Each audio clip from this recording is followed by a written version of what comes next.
जय सिया राम। क्या खाटू श्याम की पूजा करना शास्त्र सम्मत है या नहीं? क्या खाटू श्याम की पूजा करनी चाहिए या नहीं करनी चाहिए? क्या खाटू श्याम भगवान हैं या नहीं? खाटू श्याम कौन है? क्या इनका मंदिर बनाना चाहिए या अपने घरों में इनकी स्थापना करनी चाहिए? क्या इनकी पूजा भी देवताओं के भांति की जा सकती है? ये सारी जानकारी मैं आप सभी को शास्त्रों एवं पुराणों के आधार पर दूंगा, तो हमारी वीडियो में अंत तक बने रहिए। पुनः जय श्री राम मित्रों, मैं पंडित कुलदीप मिश्रा शास्त्री स्वागत करता हूं आप सभी का आपके अपने YouTube चैनल पर। तो फिर बंधुओं, आप सभी को पता है कि हमारे चैनल के द्वारा जितनी भी जानकारी दी जाती है, सारी की सारी जानकारी आप सभी को शास्त्रों एवं पुराणों के आधार पर दी जाती है। तो वीडियो में अंत तक बने रहिए। जानते हैं कि खाटू श्याम कौन है? तो लोग बताते हैं, जैसा लोग बताते हैं वो मैं आप सभी को पहले बताता हूं। लोग बताते हैं कि घटोत्कच के पुत्र बार्बरिक हैं, जिन्हें भगवान कृष्ण ने वरदान दिया था कि कलयुग में तुम मेरे नाम से जाने जाओगे और तुम्हारी पूजा ही मेरी पूजा होगी। ऐसा लोग बताते हैं और लोग भी ऐसी बातें मनमुखी करते हैं। तो ये मनमुखी बातें लोगों के मन में आई कहां से, लोगों तक ये बातें पहुंची कहां से, इसके बारे में जानते हैं। तो काफी वर्षों पहले एक महाभारत नाम का सीरियल आया था, जिस सीरियल में इस प्रकार का किरदार दिखाया गया था और ऐसा किरदार उसमें प्रस्तुत किया गया था कि जिस बातों को लोगों ने बिना सोचे समझे ही उस बात को अपने मन में बिठा लिया कि यही बात हुआ था और यही बात सत्य है, जबकि ये बात पूर्णतः असत्य है, मिथ्या है, झूठ है। यह बात बिल्कुल भी सत्य नहीं है, 100% झूठा है। जबकि जिस महाभारत की रचना हमारे महर्षि वेद व्यास जी ने की थी, उस महाभारत में ऐसी बातें ना कहीं पर लिखी हुई है, ना कहीं पे देखने के लिए मिलती है। मैंने महाभारत का अध्ययन किया और मैंने महाभारत को पढ़ा, अच्छे से पढ़ा, तो मुझे कहीं पर भी इस प्रकार की बातें लिखी हुई दिखाई नहीं दी, ना ही मैंने इस प्रकार की बातें कहीं पर पढ़ी। पूरा का पूरा महाभारत मैंने छानबीन कर लिया, तो मुझे पूरे महाभारत में इस प्रकार का बात कहीं पे पढ़ने के लिए नहीं मिला। तो मेरे मन में एक पल का एक जिज्ञासा जागृत हो गया, हो सकता है कि कोई प्रिंटिंग का खेल होगा, आगे पीछे बातों को कर दिया गया होगा।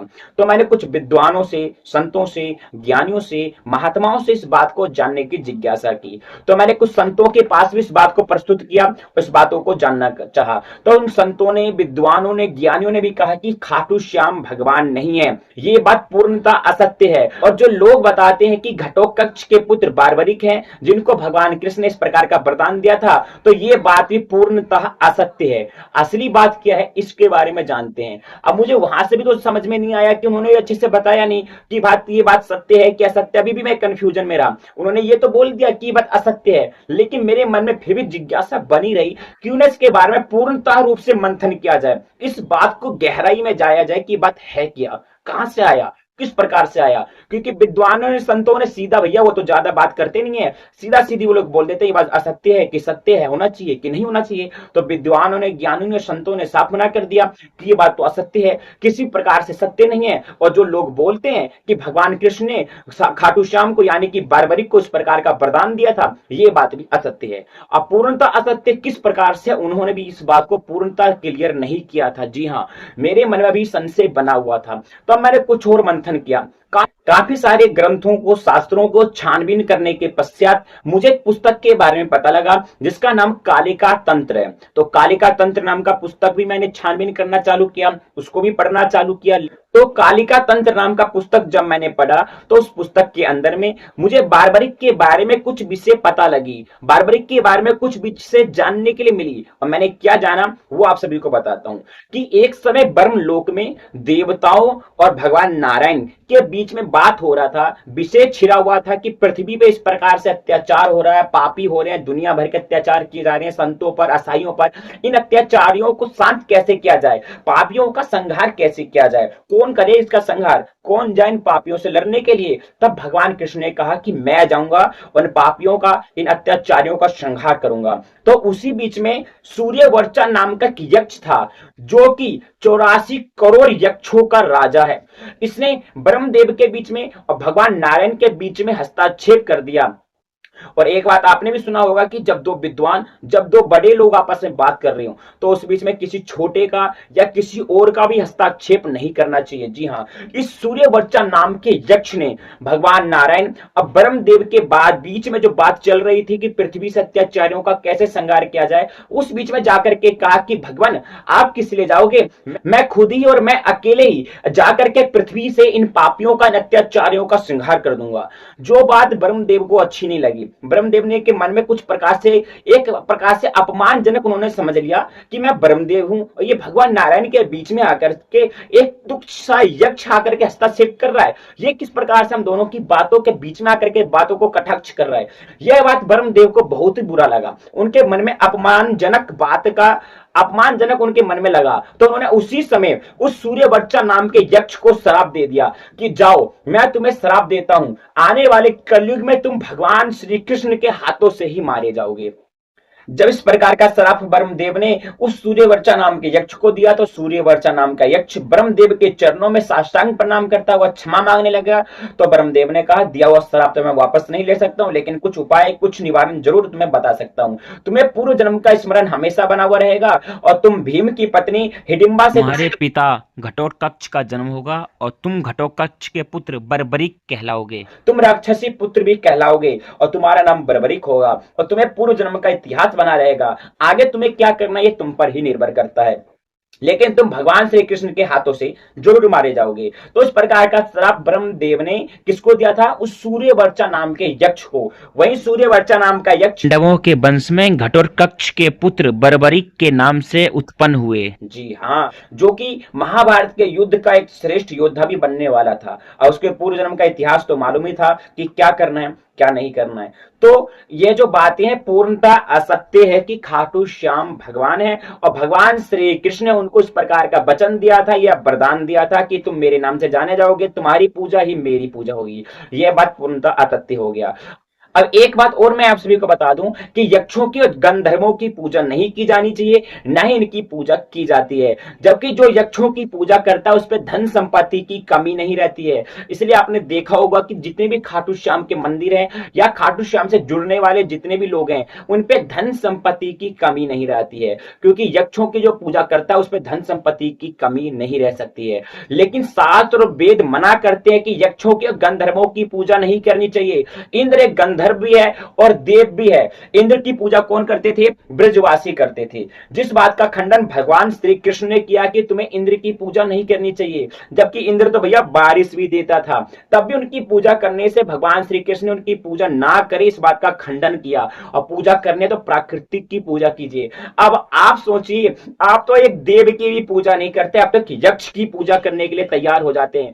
यहां तक ये बात आप सोचिए कि आपकी बुद्धि आपकी सोच कितनी नीची हो गई है कि आप एक देवताओं को भी छोड़ करके यक्षों की पूजा करने के लिए तैयार हो गए। भैया इस बात का खंडन तो मैं तो कर रहा हूं और आप लोग भी करना चालू कर दो। शास्त्रों की बात को गौर से सुना कीजिए। भगवान श्री कृष्ण ने स्वयं ही कहा था कि यक्षों की गंधर्वों की पूजा किसी भी स्थिति परिस्थिति में व्यक्ति को नहीं करनी चाहिए। पूजा करनी है तो प्राकृतिक की पूजा करो, भगवान की नहीं करोगे भैया प्राकृतिक की तो पूजा करो। और यक्षों की गंधर्वों की पूजा कदापि नहीं करनी चाहिए। इस बात का वर्णन भी आपको श्रीमद् भागवत महापुराण के 10वें स्कंद में मिल जाता है कि यक्षों की और गंधर्वों की पूजा नहीं की जानी चाहिए। अब आप कहोगे कि कलयुग में खाटू श्याम की पूजा, उनके भक्त इतने कलयुग में क्यों बढ़ते जा रहे हैं, उनकी पॉपुलैरिटी की इतनी तगड़ी क्यों होते जा रही है। भैया ये कलयुग है, कलयुग को वरदान ही मिला हुआ है कि जो कलयुग के विपरीत कार्य करता है, कलयुग में बुराइयों की शक्तियां बढ़ती जाती है। क्योंकि रामायण में भी लिखा हुआ भैया, राम जी ने स्वयं ही कहा है, रामचंद्र कह गए सिया से ऐसा कलयुग आएगा, हंस चुकेगा दाना चुगकर कौवा मोती खाएगा। अब आप सभी खुद ही समझदार है और समझ गए होंगे, अर्थ बताने की जरूरत नहीं है। और बुराइयां हमेशा हाई लेवल पे आपको देखने के लिए मिलेगी। जो असत्य आदमी होगा, जो पापी आदमी होगा, उस पर धन संपत्ति की कभी कमी नहीं रहेगी। क्योंकि रामचंद्र खुद ही कह गए सिया से ऐसा कलयुग आएगा, हंस चुकेगा दाना चुग कर और कौवा मोती खाएगा।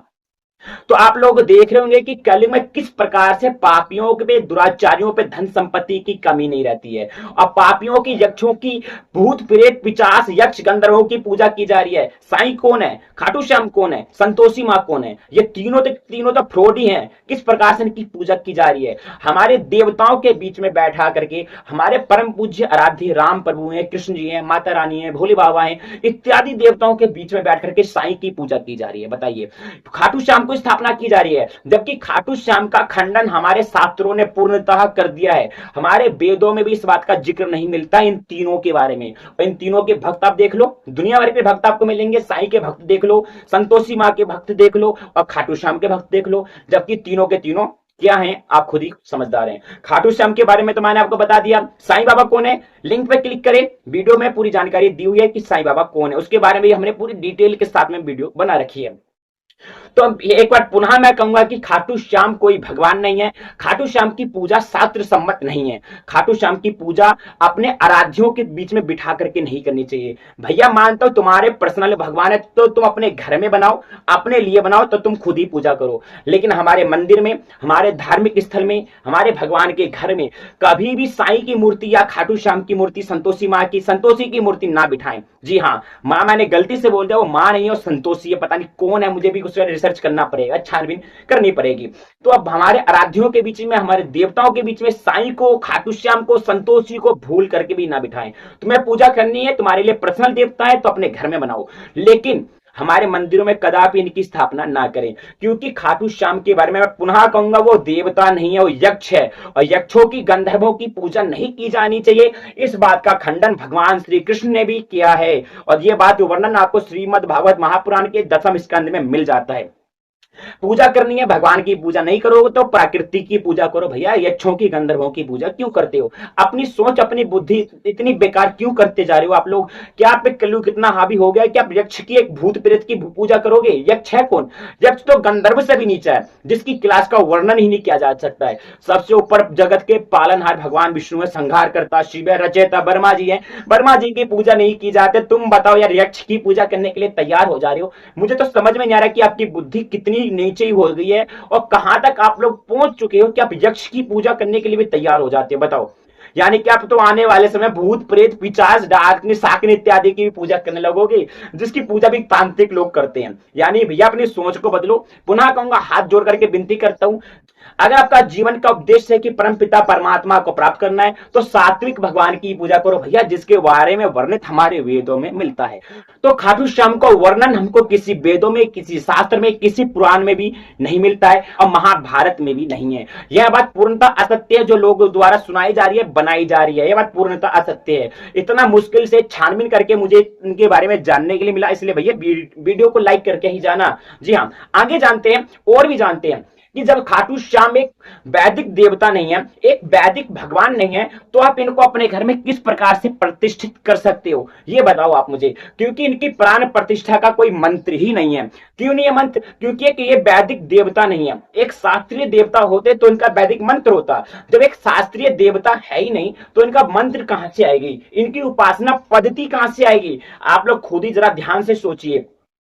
जिस देवता का या जिस भगवान का शास्त्रों में वर्णन होता है, उन्हीं का मंत्र होता है, उन्हीं की उपासना पद्धति होती है। वैदिक देवता नहीं है, तो इनकी प्राण प्रतिष्ठा भी हमारे मंदिर में नहीं होनी चाहिए, न ही हमारे धार्मिक स्थल में होनी चाहिए। आपको बिठाना है तो अपने घर में बिठाओ, अपना पर्सनली मंदिर बनाओ, लेकिन एक लौकिक मंदिर खाटू श्याम का नहीं होना चाहिए। और इस बात का खंडन करना आप सभी भी चालू कर दें। जी हाँ, अब आप सभी कहेंगे कि खाटू श्याम का जब आप कह रहे हो कि एक वैदिक देवता नहीं है, तो इनका मंत्र कहां से आ गया? जी हाँ, आप ये बात भी संशय उठाओगे। इस बात का भी निवारण मैं आप सभी को कर देता हूं। तो खाटू श्याम तो कोई वैदिक देवता है नहीं, ये एक यक्ष है, जिसका नाम सूर्यवर्चा नाम का यक्ष है, जो कि 84,000 करोड़ यक्षों का राजा है। तो ये एक यक्ष होकर के देवता के तुल्य इसकी पूजा क्यों की जा रही है, ये तो मैंने आप सभी को बता दिया। अभी जो मंत्र जो आया खाटू श्याम का, जो उपासना मंत्र है, जो इसकी किताब छपी हुई है, लोगों में बट रही है, लोगों में बिक रही है, इस पद्धति का रचयिता कौन है, ये पद्धति आई कहां से, इसके बारे में जानते हैं। तो मैं आप सभी को बता दूं कि बनारस में एक गौड़ साहब हैं जिन्होंने बहुत सारी कर्मकांड की और यज्ञों की पुस्तक प्रकाशित की है। उन्होंने एक श्याम पूजन पद्धति करके एक पुस्तक निकाली है। मैंने वहां पुस्तक भी मंगाई और मैंने वहां पुस्तक पढ़ी भी, जो कि मुझे अपने एक मित्र से मांगना पड़ा था। मैंने उस पुस्तक को पढ़ा, अच्छे से छानबीन किया। मैंने ये देखा कि उसमें जितने भी मंत्र हैं, सारे के सारे मंत्र भगवान विष्णु के, भगवान कृष्ण के मंत्र से संबंधित मंत्र हैं। जी हाँ, उस पूजन पद्धति में, यानी कि श्याम पूजन पद्धति करके जो पुस्तक निकली हुई है, उसमें भगवान विष्णु और भगवान श्री कृष्ण से संबंधित सारे मंत्र हैं। तो अब आप सभी समझिए, जब भगवान विष्णु भगवान श्री कृष्ण के संबंधित मंत्र हैं, तो उस मंत्रों का इस्तेमाल, इस मंत्रों का प्रयोग उस खाटू श्याम की पूजा में कैसे की जा सकती है, जबकि वो तो यक्ष है, साफ वर्णित है कालिका तंत्र नाम की पुस्तक में। तो भगवान का मंत्र आप किसी और यक्ष के मंत्र में यूज करोगे तो कैसे होगा? उसकी को प्राण प्रतिष्ठा ही नहीं हो सकती। अब ये भगवान कहां यक्ष, कहां एक भिखारी, कहां एक करोड़पति, अब तो बात ऐसी करते हो। भागवत महापुराण में कथा मिलता है आत्मदेव का, जिनकी कथा आप सभी जानते होंगे। आगे ज्यादा विस्तार में ना करके संक्षेप में कहूंगा, जिनके दो पुत्र थे, एक आत्मदेव, एक धुंधकारी। धुंधकारी पापी था, उसकी मृत्यु हो गई, वैश्यों द्वारा उनको मार दिया गया। उसके भाई गौकर्ण को लगता था भाई है, तो उसके निमित्त से अपने गोत्र का नाम लेकर के, अब गोत्र तो अपने पिता वाला बोलता था, वो अपने पिता वाला गोत्र और नाम लेकर के श्राद्ध कर्म करता था, लेकिन उसको उसका पुण्य मिलता ही नहीं था, उससे उसका उद्धार होता ही नहीं था। कारण क्या? आप लोग जानते हैं, क्योंकि ना इस घर का पुत्र था, ना इस घर का संतान था, ना इसके गोत्र का ही था, तो पुण्य उसको मिलेगा कहां से भैया? तो वही आप सभी यहां पर बात समझिए। भगवान विष्णु का जो मंत्र है, भगवान श्री कृष्ण का जो मंत्र है, उस यक्ष की पूजा में, उस खाटू श्याम की पूजा में अगर आप इस्तेमाल करोगे तो कैसे होगा भैया? ये बात तो आप समझ लो। अगर समझ गए तो वीडियो को फिर मैं कहूंगा, अपने उस खाटू श्याम का जो भक्त बना फिरता उसको शेयर कर दे और कमेंट बॉक्स में जय सिया राम जरूर लिख दें। इसी प्रकार की शास्त्र और पुराणिक वीडियो देखने के लिए हमारे चैनल को सब्सक्राइब कर दें। मिलते हैं अगली वीडियो में, तब तक के लिए जय श्री